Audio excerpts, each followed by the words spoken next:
चला स्टुडंट्स, तर आज आपल्याला बघायचे न्यूमरिकल्स. फर्स्ट जो चॅप्टर आहे, फर्स्ट चॅप्टर ग्रॅव्हिटेशन, तर त्याचे आपल्याला आज न्यूमरिकल बघायचे आहेत. तर न्यूमरिकल बघायच्या आधी आज आपण बघतोय फक्त कन्सेप्ट. बघा, फ्री फॉल.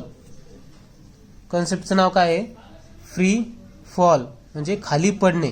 हा बॉल आहे, आपण जमिनीपासून काही अंतरावर वरती बॉल पकडलेला आहे आणि मी तो त्याला खाली सोडून देतोय, म्हणजे तो सहजतेने खाली पडतोय, मी त्याला कोणताच प्रेशर देत नाही. या कन्सेप्टला म्हणायचं फ्री फॉल. ओके, तर या कन्सेप्टला म्हणायचं फ्री फॉल. ओके, तर फ्री फॉलसाठी इनिशियल व्हेलोसिटी म्हणजे यू काय असतो? नेहमी 0 असतो. ओके, तर फ्री फॉलसाठी फॉर्म्युले बघा. v is equal to g t. V म्हणजे फायनल व्हेलोसिटी, जी म्हणजे ॲक्सेलरेशन ड्यू टू ग्रॅव्हिटी आणि टी म्हणजे time. S is equal to 1/2 G T square. त्याच्यानंतर v square is equal to 2GS. इकडे बघा सगळ्यांनी, v is equal to final velocity metre per सेकंदमध्ये येते. S is equal to distance और height कशामध्ये येतं? मीटरमध्ये. जी म्हणजे ॲक्सेलरेशन ड्यू टू ग्रॅव्हिटी कशामध्ये येतं? Metre per second square. आणि टी म्हणजे टाइम कशामध्ये येतो? सेकंदमध्ये. ओके, आज आता आपण फर्स्ट न्यूमरिकल बघू. सगळ्यांनी नीट न्यूमरिकलकडे लक्ष द्या. An object takes 5 seconds to reach the ground from the height of 5 meter. ऑब्जेक्टला 5 सेकंद लागतात. किती? 5 मीटर हाईट खाली येण्यासाठी किती वेळ लागतात? 5 सेकंदात तो ऑब्जेक्ट काय करतोय? 5 मीटर खाली येतोय. तर त्या प्लॅनेटची, त्या ग्रहाची जी काय आहे, ॲक्सेलरेशन ड्यू टू ग्रॅव्हिटी काय ते आपल्याला फाइंड करायचं. ओके, तर सर्वप्रथम काय लिहायचं? सर्वांनी गिवन लिहून काढायचंय. तुम्हाला गिवन काय दिसतंय? Given t is equal to 5 second आणि s is equal to 5 metre. Okay, या दोन गोष्टी तुम्हाला दिलेल्या आहेत. तर आता मी फॉर्म्युला बघतो, तर मी या दोन गोष्टी कोणत्या फॉर्म्युल्यामध्ये टाकू शकतो? बघा, यस, इथं मी यस टाकू शकतो आणि इथं मी टी टाकू शकतो. आणि इथं जर टाकलं तर मला काय मिळते? जीची व्हॅल्यू मला मिळणार. ओके, तर मी फॉर्म्युला लिहितो आता. S is equal to 1/2 G T square. एसची व्हॅल्यू किती आपली? 5 इज इक्वल टू 1/2 इंटू जीची व्हॅल्यू आहे का आपल्याकडे? नाही, आपल्याला जी काढायचं आहे. ओके, इंटू टीची व्हॅल्यू किती आहे? 5 काय आहे? Square. Okay, 5 is equal to 1/2 into G into 25. Okay, आता हे दोन काय करायचे? आपल्याला इकडे पाठवायचे. बघा, G is equal to 5 into 2/25. आता हे कसे झाले? नीट बघा, हे दोन इकडे गेले गुणाकारामध्ये आणि 25 काय गेले? भागाकारमध्ये गेले. काय आलं? G is equal to 5 into 2/25.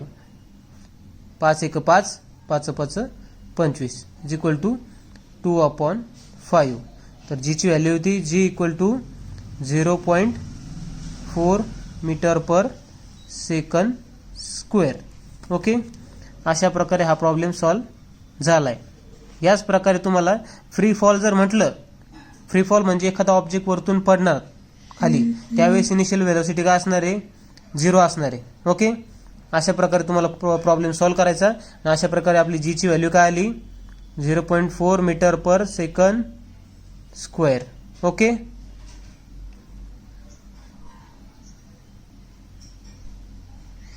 चला तर आपण काय करू? फ्री फॉलच्या दुसऱ्या प्रॉब्लेमकडे वळतोय आपण. सगळ्यांनी लक्ष द्या. A ball falls off table and reaches the ground in 1 second. इथं काय शब्द आलाय बघा? फॉल शब्द आला, म्हणजे पडतोय बॉल. कोणताही प्रेशर न देता बॉल काय करतोय? टेबलवरनं खाली पडतोय.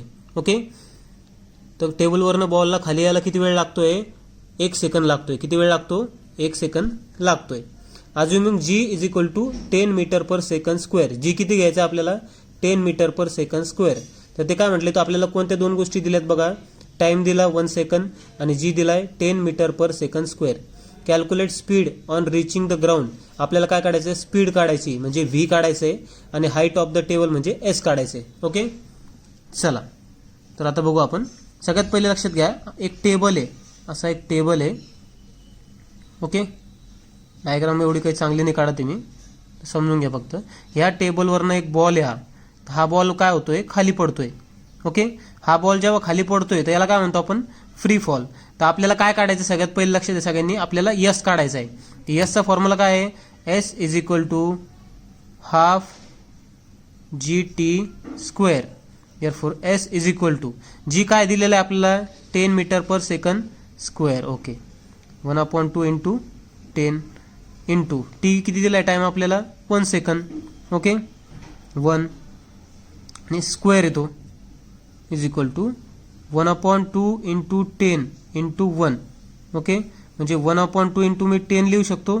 तर याचा अर्थ एस इक्वल टू काय येत आहे आपला बे एक बे पे पंची 10 S is equal to 5 metre okay. Yes किती आलंय distance 5 metre okay.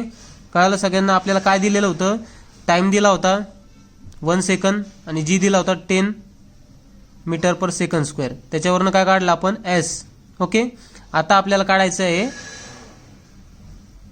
Velocity okay.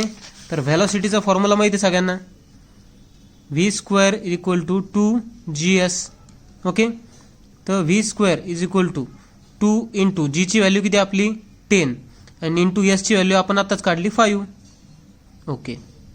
V square is equal to 2 into 10 into 5 काय होईल याचं calculation V square is equal to 100.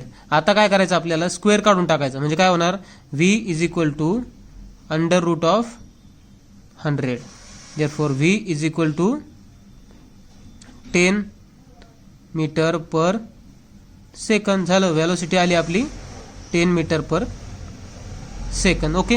अशा प्रकारे बघितलं आपण फ्री फॉल. लक्षात ठेवा फ्री फॉल म्हटलं तर ऑब्जेक्ट काय होणार आहे जेव्हा इझिली खाली पडतोय त्याला म्हणायचं फ्री फॉल आणि अशा वेळेस इनिशियल व्हेलॉसिटी असते 0 ओके.